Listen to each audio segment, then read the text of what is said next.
श्री वेंकटेश्वर स्वामी मंदिर एक हिंदू मंदिर है जो भारत के आंध्र प्रदेश के पहाड़ी सतह हिमालय स्थित है।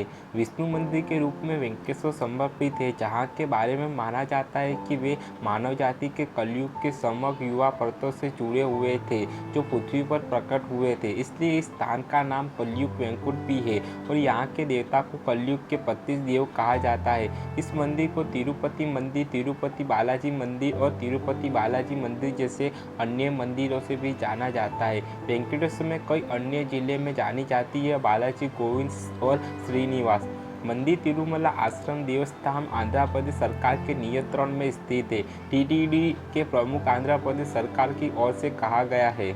यह मंदिर 5 क्षेत्रों में से एक है जहां महालक्ष्मी का जन्म तिथि भृगु की भूति भगवती के रूप में हुई थी। 5 क्षेत्र अन्य 4 मंदिर सरंगपानी मंदिर, कुंभकोणम उपलियाना मंदिर, नचियारा कोइल और सुंदरराजन पेरुमल मंदिर शामिल है। तिमाला पर्वतमाला सेसलाम पहाड़ी सीरीज का हिस्सा है। पहाड़ी समुद्री तल से 853 मीटर ऊपर ऐसा चोटियाँ शामिल है जो आदि सोच से 7 प्रमुख को प्रतिनिधित्व करता है।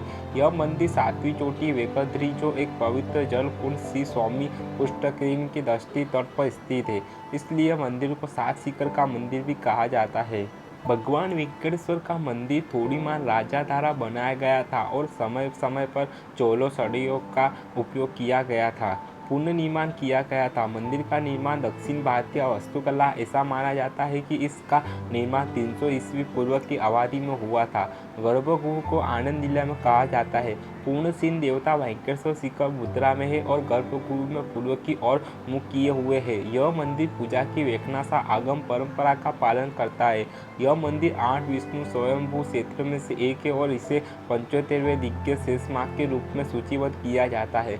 मंदिर परिसर में तीर्थयात्रियों की भीड़ को रोकने के लिए 2 आधुनिक क्यू कॉम्प्लेक्स मंडल है। तीर्थयात्रियों को मुफ्त भोजन के लिए तरीगढ़ों को बेगम्मा सदम परिसर, बालमुंडन भवन और कई तीर्थयात्रियों के रहने के स्थान है।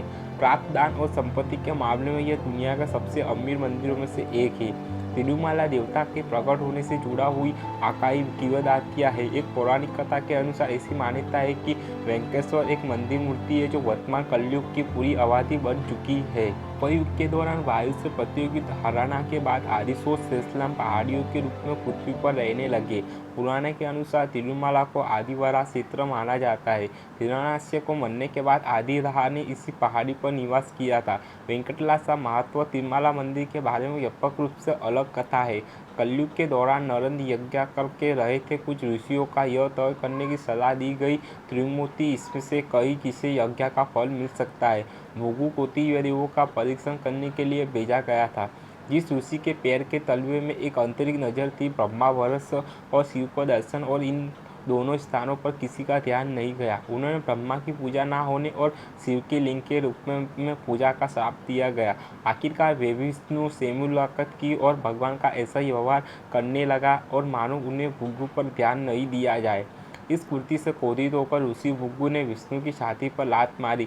इस पर विष्णु ने कोई प्रतिक्रिया नहीं की और अपने क्रोधित की मालिश से ऋषि ने मुक्त होकर काम किया। इस कुर्ती के दौरान उन्होंने भृगु के पैर के तलवे में अतिरिक्त आंख को कुचल दिया। हालांकि लक्ष्मी के विष्णु की छाती में लक्ष्मी का निवास के रूप में माना जाता है। भृगु ने कहा था कि परोक्ष रूप में लक्ष्मी का अपमान हुआ था। फिर वह वैकुंठ के पृथ्वी का कोल्हापुर आ जाओ और ध्यान करने की दुनिया। विष्णु ने श्रीनिवास मानव के रूप में सराहना किया गया लक्ष्मी की तलाश में वैकुंठ छोड़ दिया। तिरुमाला में सोशलियम द्वीप पर द्वीप और ध्यान करना शुरू किया था। लक्ष्मी को श्रीनिवास की स्थिति का पता चला और उन्होंने शिव और ब्रह्मा को बुलाया। तब शिव, ब्रह्मा और खुद को गया और खोली में बदल दिया और लक्ष्मी ने गाया और खोली को उस समय तिरुमाला पर शासन करने वाले चोल राजा को राज तिलक दिया गया था। घायल चढ़ाने के लिए ले जाया गया समय सिर्फ श्रीनिवास को दूध की दुकानें।